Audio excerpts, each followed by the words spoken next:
Hamzah bin Abdul Muttalib pada zaman Umar bin Khattab masih mengalir darahnya. Baca buku sirah sejarah sahabat Nabi, baca buku tarajim al-ulama, bagaimana darahnya masih mengalir padahal sudah meninggal lebih 10 tahun. Janji Allah Subhanahu wa taala, mereka yang mati syahid karena Allah Subhanahu wa taala. Besarkan Allah dalam hati, dunianya akan nampak kecil di pelupuk matamu. Besarkan Allah dalam jiwamu, maka dunia ini kecil dalam pandangan batin zahir. Itulah yang diajarkan oleh para ulama hingga Indonesia ini merdeka, karena mereka membesarkan Allah Subhanahu wa taala. Allahu Akbar. Jabatanmu kecil, kekuasaanmu kecil, bintangmu kecil, yang besar hanya Allah. Allahu Akbar. Masalah yang kita hadapi ini kecil, yang besar itu hanya Allah Subhanahu wa taala.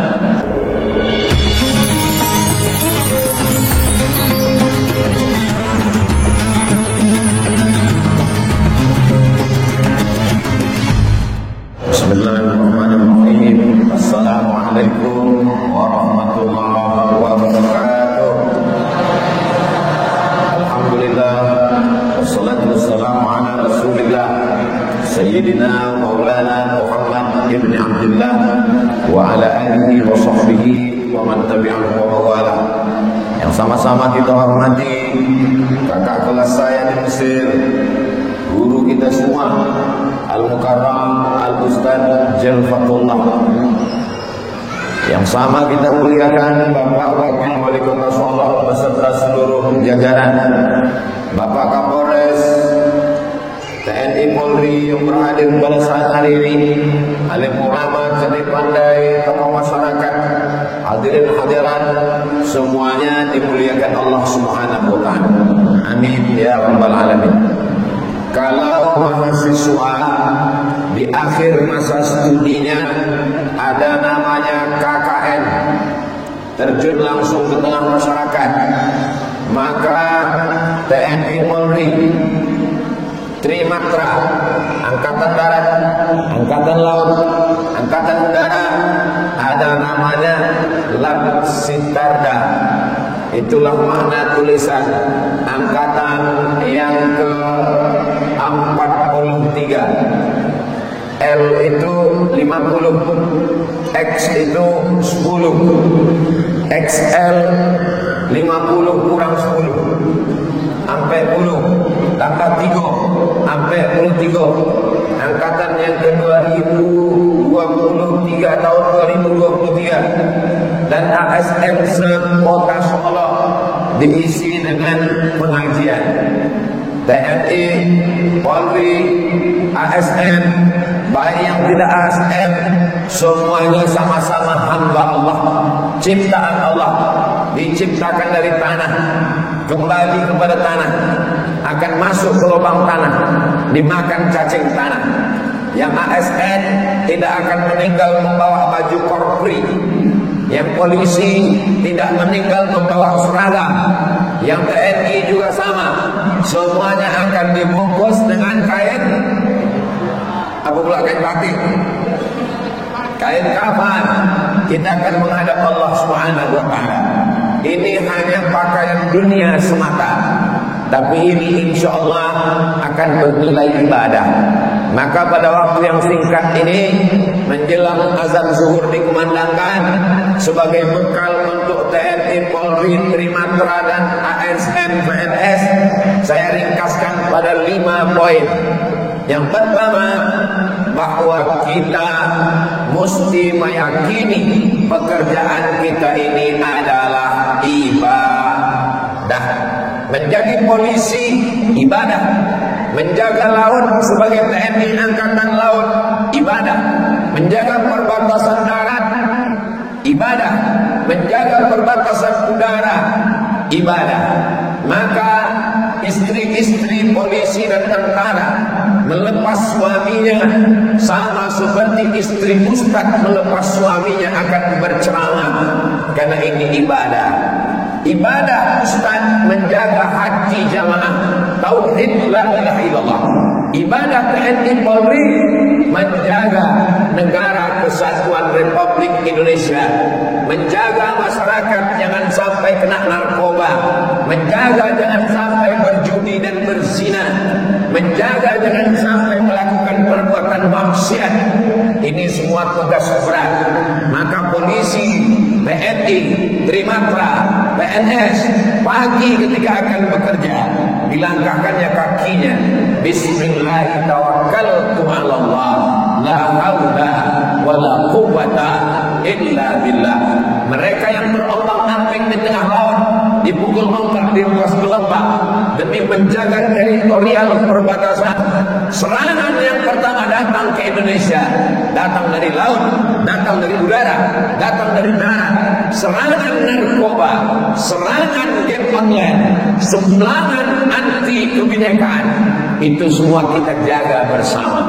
Warga negara masyarakat negara Kesatuan Republik Indonesia punya tanggung jawab yang sama. Bedanya ada yang berkiprah di pemerintahan, ada yang di swasta, ada yang di legislatif, ada yang di yudikatif, ada yang di eksekutif. Siapa yang paling besar pahalanya? Yang paling besar adalah yang beramal karena Allah, lillah, billah, fillah. Ada baju kaosnya tadi. Bapak Ibu yang dimuliakan Allah Subhanahu wa taala, apakah yang berceramah ini pahalanya lebih besar daripada yang diam? Belum tentu. Boleh jadi yang diam pahalanya lebih besar. Polisi, tentara, TNI, Polri, mereka tidak perlu khutbah, mereka tak perlu ceramah, mereka tak perlu tausiah. Mereka cukup dengan pistolnya, dengan seragamnya, dengan diamnya, dengan bangganya. Saya yakin dan percaya semua kita kaum muslimin muslimat di Solo ini merasa senang melihat bapak-bapak TNI Polri hadir ke masjid, mendengar pengajian, mendapatkan pembekalan. Kenapa?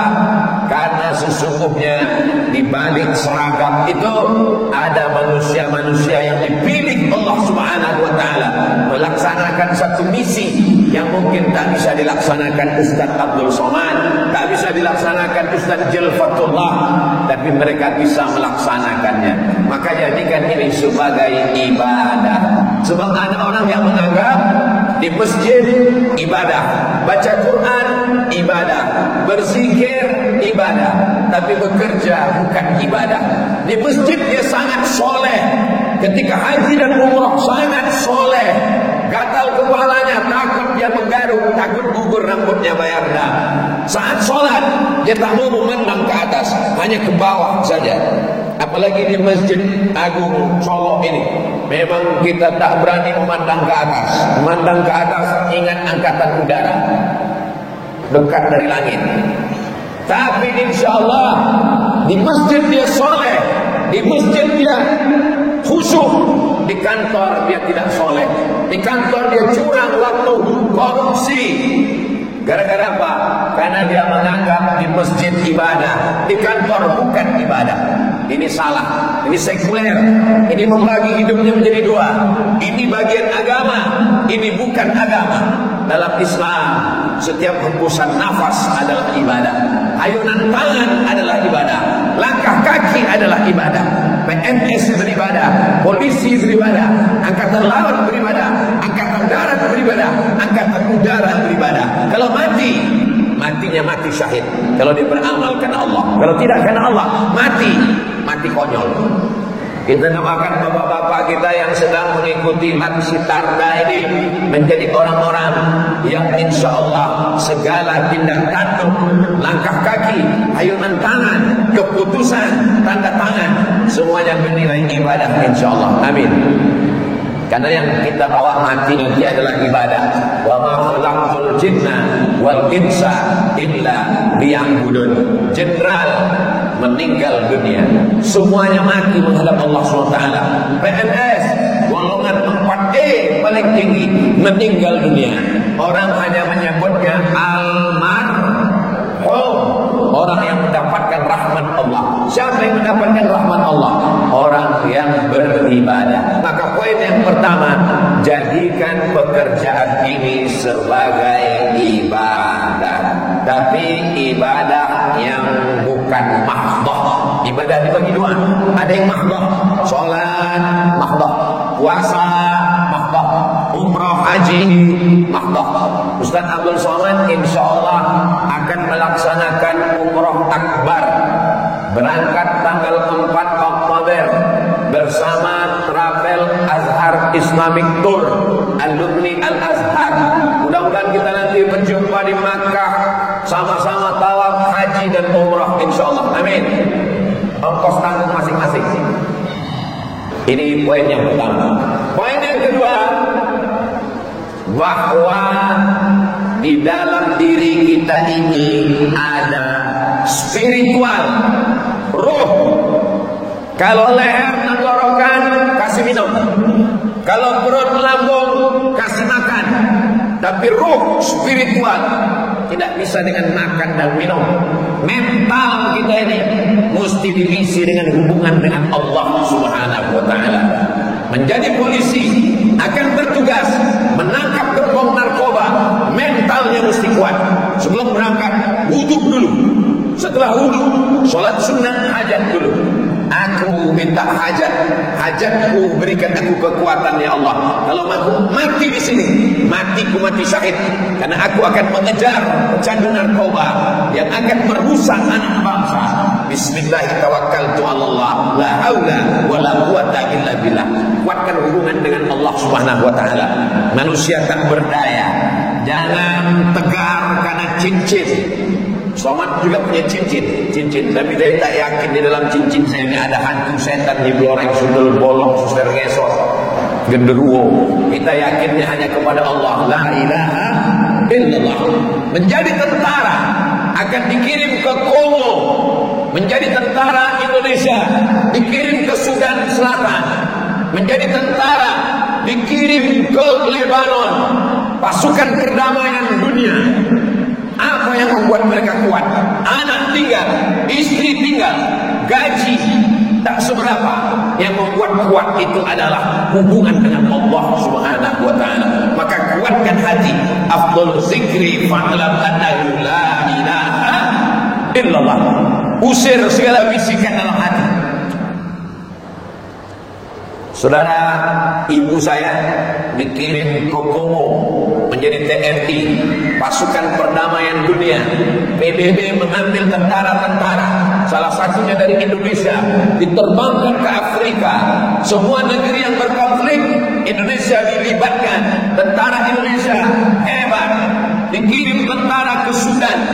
Anak-anak Sudan pandai berbahasa Indonesia, belajar dari tentara-tentara yang bertugas di sana.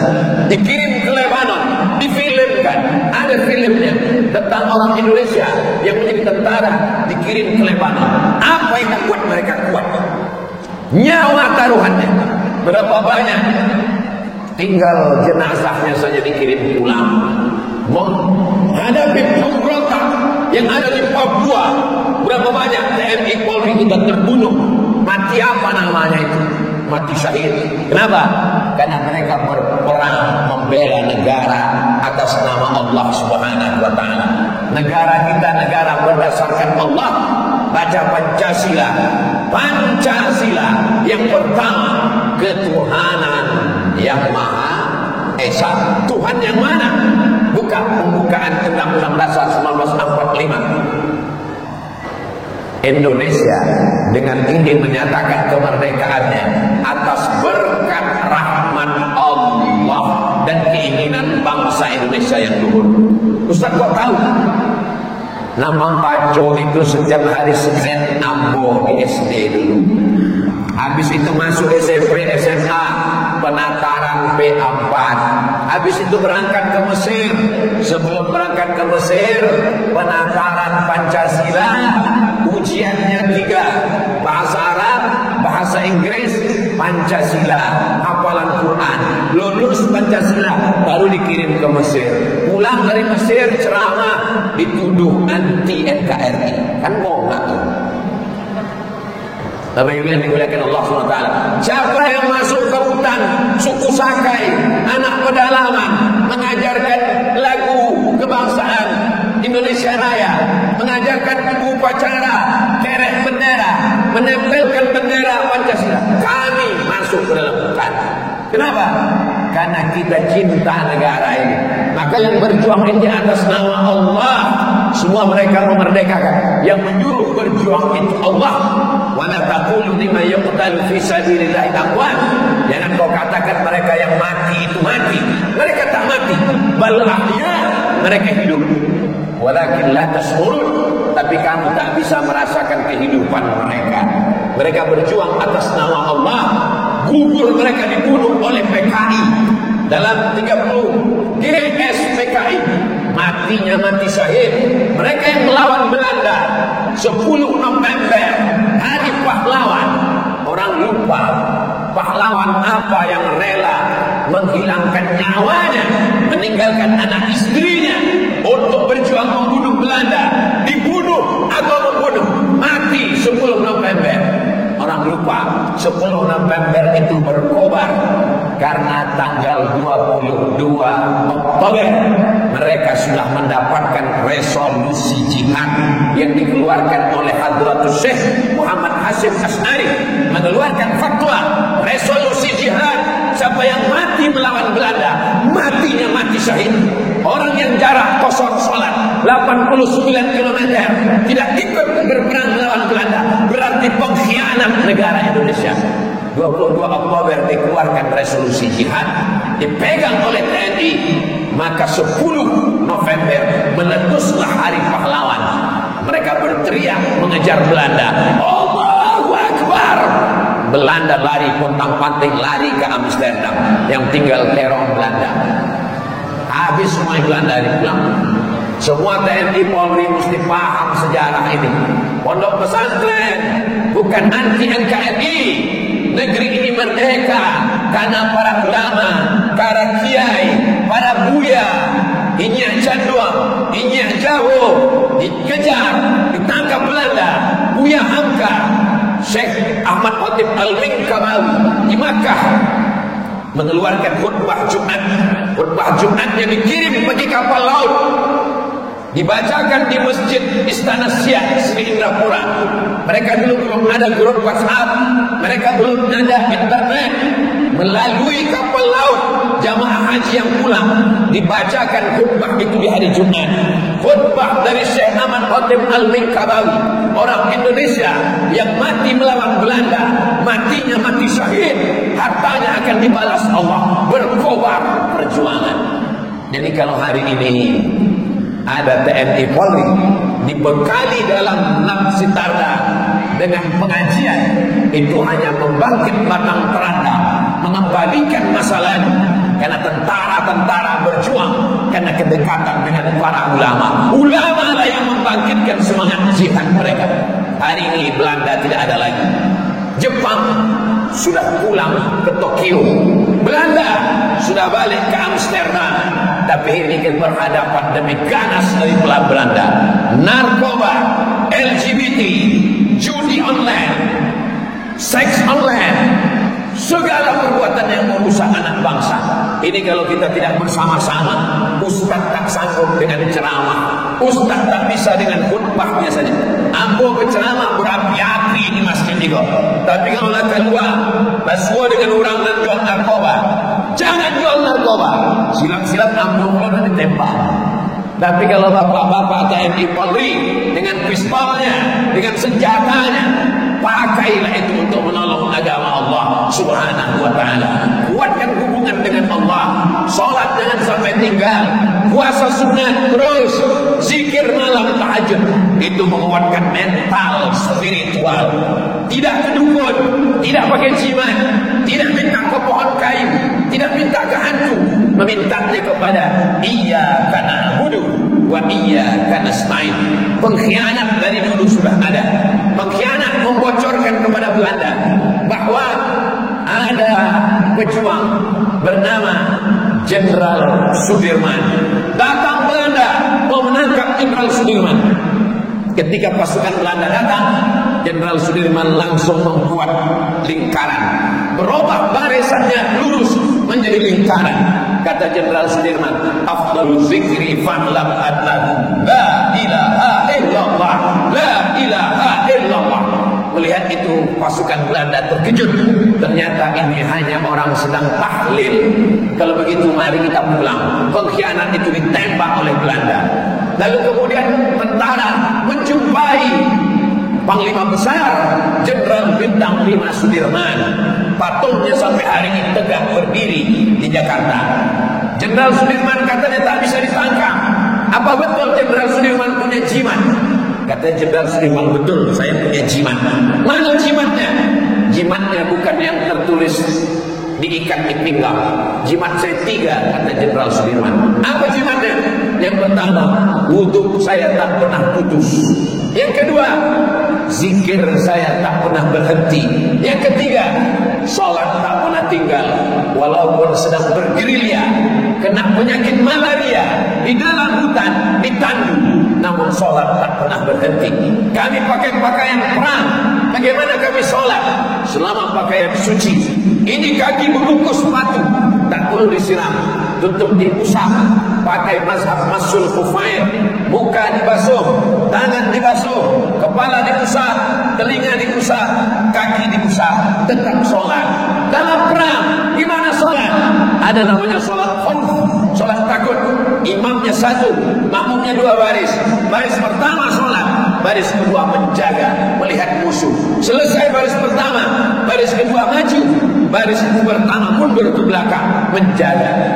Itulah yang dikatakan Nabi SAW, wa aqamta lahumus shalah, engkau tetap menjadi imam sholat walaupun sedang perang. Sholat tidak pernah berhenti sampai pada akhirnya peluru itu meletus mengenai musuh atau kena diri sendiri. Kalau kena musuh, engkau berjuang. Kalau kena diri, kau akan mati syahid. Apa kata Tengku Umar? Kalau aku hidup besok pagi atau mati malam ini, kalau aku mati malam ini, aku akan mati syahid. Kalau aku hidup besok pagi, aku masih bisa minum kopi di Maulabu.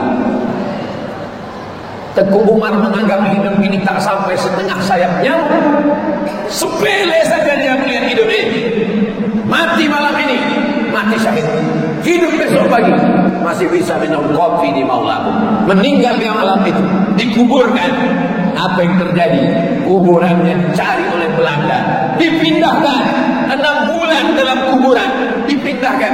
Jenazahnya tak busuk dimakan cacing tanah. Janji Allah, orang yang mati syahid tak dimakan cacing tanah. Cacing pun segan memakan jasad Tengku Umar.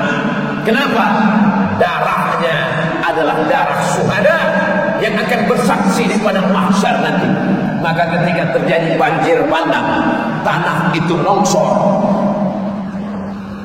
kubur Hamzah bin Abdul Muttalib pada zaman Umar bin Khattab masih mengalir darahnya. Baca buku sirah sejarah sahabat Nabi, baca buku Tarajim al-Ulama, bagaimana darahnya masih mengalir padahal sudah meninggal lebih 10 tahun. Janji Allah Subhanahu wa taala, mereka yang mati syahid karena Allah Subhanahu wa taala.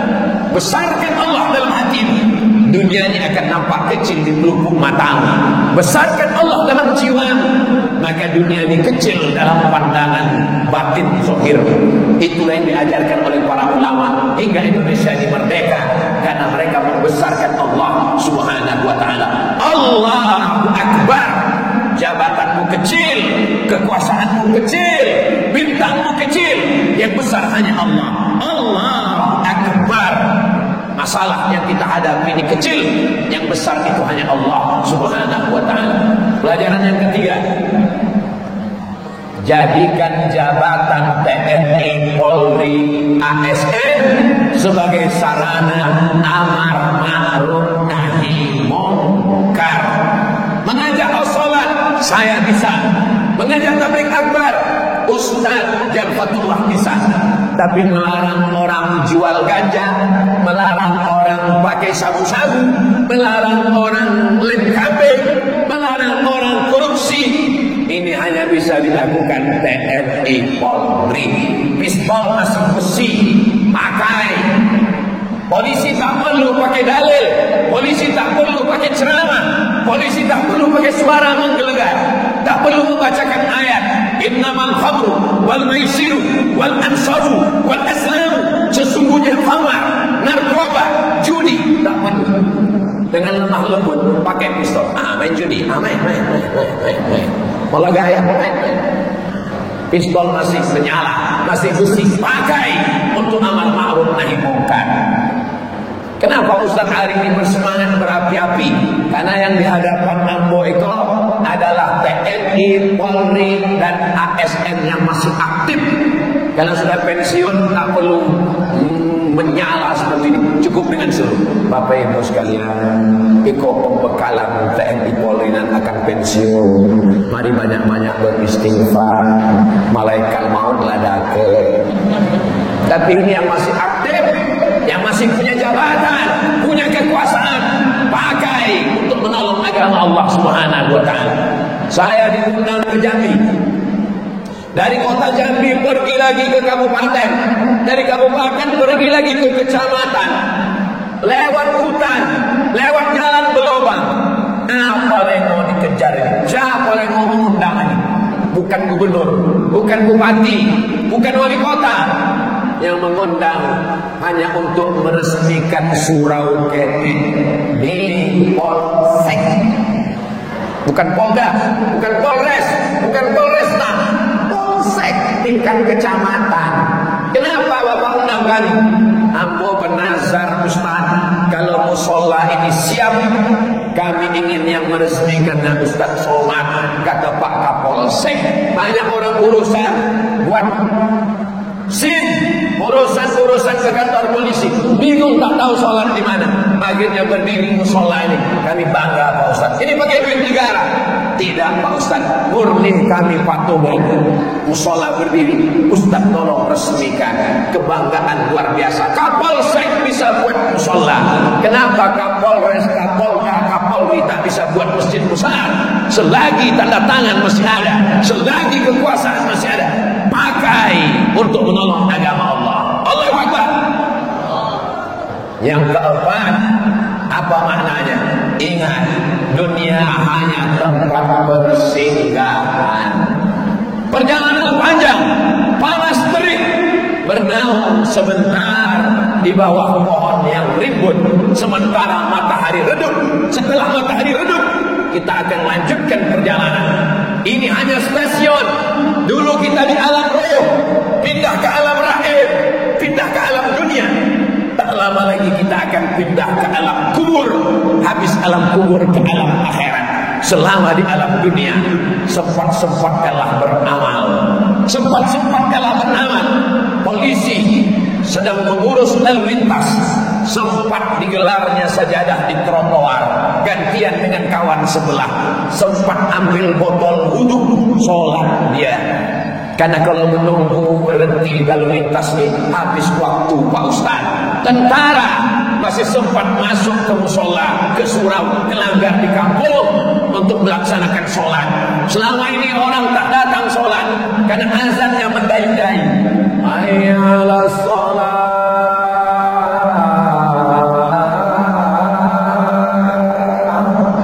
Sampai akhirnya hari itu orang berdatangan karena bunyi azannya lain. Hayyalah sholat. Rupanya tentara yang azan. Abri masuk desa zaman dulu. Tidak hanya sekedar membangun teritorial kebangsaan, tapi juga membangun musola, mensupport pondok pesantren, membela para alim ulama, menegakkan agama Allah. Maka ini kerja-kerja dakwah, siapapun bisa melakukannya, tapi hanya bisa dilakukan oleh orang-orang yang beriman kepada Allah Subhanahu wa taala. Yang terakhir, yang kelima, jangan angkuh, jangan sombong. Kita berdoa dan minta doa. Minta doa istri, minta doa anak, minta doa buya, minta doa ulama. Kalau kau belum tertembak, itu bukan karena jimatmu, tapi istri solihahmu di rumah selalu mendoakan. Kalau hari ini kau masih hidup, kawanmu sudah mati, mati tenggelam di tengah laut, mati terbunuh karena pemberontak, itu karena doa ulamamu yang tengah malam bertahajud. Ya Allah, Allahumma ansur ikhwanana al-mujahidin. Tolong saudara kami yang sedang menolong bangsa ini di tengah perbatasan di Papua melawan KKB, di tengah perbatasan di wilayah perbatasan, terbunuh karena gembong narkoba, terbunuh dia mati syahid. Kalau aku hidup hari ini karena dosaku masih banyak, Allah ingin aku bertaubat. Kalau kawanku masih hidup, berarti dia sudah bersih, dia mati menghadap Allah. Begitu prinsip kita. Itulah 5 pesan yang dapat saya sampaikan kepada bapak-bapak pimpinan TNI Polri. 5 pesan tadi bisa dipakai untuk ujian.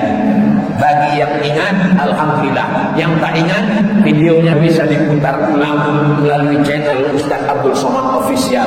Subscribe, like, share, and comment. Dimulai dari jam 11, sekarang sudah pukul 12 di akhir majelis. Mari kita sama berdoa kepada Allah Subhanahu wa taala. Mudah-mudahan TNI Polri, mudah-mudahan ASN diberikan iman, diberikan Islam, diberikan istiqamah, diberikan keluarga yang sakinah mawaddah warahmah. Masyarakat pada umumnya pula tetap menjaga negara kesatuan Republik Indonesia. Negeri ini tetap baldatun thayyibatun wa rabbul ghafur. Ala hadhihi al-Fatihah. A'udzu billahi minasyaitonir rajim. Bismillahirrahmanirrahim.